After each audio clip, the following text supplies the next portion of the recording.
ಮಾಜಿ ಶಾಸಕರು ಪ್ರೀತಮ್ ಗೌಡ್ರು ಅವರೇನ ಸೂತ್ರಧಾರಿ. ಅಶ್ಲೀಲ ಪೆನ್ ಡ್ರೈವ್ ಹಂಚಿದ್ದು ಪ್ರೀತಮ್ ಗೌಡ್ರ ಬಹಳ ಚರ್ಚೆಗೆಡೆ ಮಾಡಿ ಕೊಡ್ತಾ ಇದೆ. ಬಿಜೆಪಿಯ ಮಾಜಿ ಶಾಸಕ ಪ್ರೀತಮ್ ಗೌಡ ವಿರುದ್ಧ ಈಗ ಎಫ್ಐಆರ್ ದಾಖಲಾಗಿದೆ. ಪ್ರಜ್ವಲ್ ರೇವಣ್ಣ ವಿರುದ್ಧ ಈಗ ಮತ್ತೊಂದು ಎಫ್ಐಆರ್ ದಾಖಲಾಗಿದೆ. ಸೊ ಮತ್ತೆ 4 ದಿನ ಎಸ್ಐಟಿ ಕಸ್ಟಡಿಗೆ ಈಗ ಅತ್ಯಾಚಾರ ಆರೋಪಿಯನ್ನ ನೀಡಲಾಗಿದೆ. ಸೊ ಹಾಗಿದ್ದಾಗ ಯಾಕೆ ಪ್ರೀತಮ್ ಗೌಡ್ರ ಹೆಸರು ಇದರಲ್ಲಿ ತಳಕು ಹಾಕೊಳ್ತಾ ಇದೆ, ಏನಿದೆ ಇದರ ಬಗ್ಗೆ ಡಿಟೇಲ್ ಆಗಿ ಒಂದು ವರದಿ ಇದೆ ನೋಡಿ. ಪ್ರಜ್ವಲ್ ಪೆನ್ ಡ್ರೈವ್ ಸೂತ್ರಧಾರಿ ಪ್ರೀತಮ್ ಗೌಡನ, ಅಶ್ಲೀಲ ಪೆನ್ ಡ್ರೈವ್ ಹಂಚಿದ್ದು ಪ್ರೀತಮ್ ಗೌಡನ, ಬಿಜೆಪಿಯ ಮಾಜಿ ಶಾಸಕ ಪ್ರೀತಮ್ ಗೌಡ ವಿರುದ್ಧ ಎಫ್ಐಆರ್. ಮಾಜಿ ಸಂಸದ ಪ್ರಜ್ವಲ್ ರೇವಣ್ಣ ಲೈಂಗಿಕ ದೌರ್ಜನ್ಯ ಪ್ರಕರಣ ಮತ್ತು ಪೆನ್ ಡ್ರೈವ್ ಹಂಚಿಕೆಯ ಪ್ರಕರಣಕ್ಕೆ ಸಂಬಂಧಪಟ್ಟಂತೆ ಬಿಜೆಪಿಯ ಮಾಜಿ ಶಾಸಕರಾಗಿರುವ ಪ್ರೀತಮ್ ಗೌಡಗೆ ಸಂಕಷ್ಟ ಎದುರಾಗಿದೆ. ಬೆಂಗಳೂರಿನಲ್ಲಿ ಪೆನ್ ಡ್ರೈವ್ ಖರೀದಿ ಮಾಡಿಸಿದ್ದು ಪ್ರೀತಮ್ ಗೌಡ ಎಂಬ ಆರೋಪ ಕೇಳಿಬಂದಿದೆ. ಈ ಹಿನ್ನೆಲೆಯಲ್ಲಿ ಈಗಾಗಲೇ ಪ್ರೀತಮ್ ಗೌಡ ವಿರುದ್ಧ ಸಿಐಡಿ ಪೊಲೀಸ್ ಠಾಣೆಯಲ್ಲಿ ಎಫ್ಐಆರ್ ದಾಖಲಾಗಿದೆ.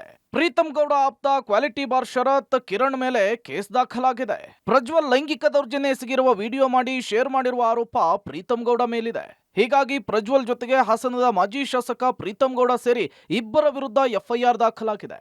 ಕಳೆದ ವಾರ ಐಪಿಸಿ ಸೆಕ್ಷನ್ 354, ಐಟಿ ಆಕ್ಟ್ 66 ಈ ಅಡಿ ಪ್ರಕರಣ ದಾಖಲು ಮಾಡಲಾಗಿದೆ. ಇದೀಗ ಪ್ರೀತಮ್ ಗೌಡಗೆ ವಿಚಾರಣೆ ಎದುರಿಸುವ ಆತಂಕ ಎದುರಾಗಿದೆ. ಪ್ರೀತಮ್ ಗೌಡಗೆ ಪೆನ್ ಡ್ರೈವ್ ಸಂಕಷ್ಟ.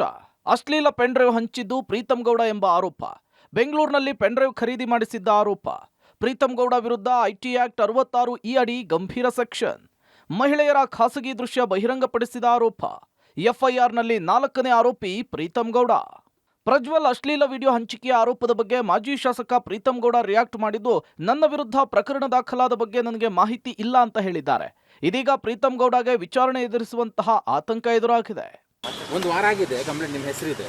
ಗೊತ್ತಿಲ್ಲ, ಈಗ ಚೆಕ್ ಮಾಡ್ತೀನಿ ಈಗ 100% ರಿವರ್ಟ್ ಮಾಡ್ತೀನಿ. ನಾನು ಇಲ್ಲಿಗೆ ಬರ್ತೀನಿ, ಇಲ್ಲಿಗೆ ವಾಪಸ್ ಬಂದು ರಿವರ್ಟ್ ಮಾಡ್ತೀನಿ. ಪ್ರಜ್ವಲ್ ರೇವಣ್ಣ ವಿರುದ್ಧ ಮತ್ತೊಂದು ಎಫ್ಐಆರ್.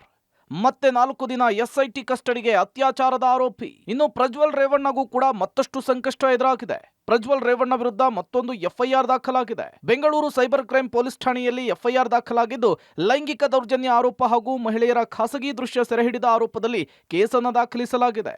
ಈ ಮಧ್ಯೆ ನ್ಯಾಯಾಂಗ ಬಂಧನದಲ್ಲಿದ್ದ ಪ್ರಜ್ವಲ್ ರೇವಣ್ಣಗೆ ಮತ್ತೆ 4 ದಿನ ಎಸ್ಐಟಿ ಕಸ್ಟಡಿಗೆ ಕೊಡಲಾಗಿದೆ. ಜೂನ್ 29ರವರೆಗೂ ಪ್ರಜ್ವಲ್ ವಿಚಾರಣೆ ಎದುರಿಸಬೇಕಿದ್ದು, ಆರೋಪಿಯನ್ನ ಹಾಸನಕ್ಕೆ ಕರೆದುಕೊಂಡು ಹೋಗಿ ತನಿಖೆಯನ್ನ ಮಾಡಬೇಕು, ಮಹಜರನ್ನ ನಡೆಸಬೇಕು ಎಂಬ ಕಾರಣವನ್ನ ಕೊಟ್ಟು ಎಸ್ಐಟಿ ಕಸ್ಟಡಿಗೆ ಪಡೆದುಕೊಂಡಿದೆ. Muralidhar, crime bureau, public TV. So ಈ ಪ್ರಕರಣದಲ್ಲಿ ಎರಡೇ ವಿಚಾರ.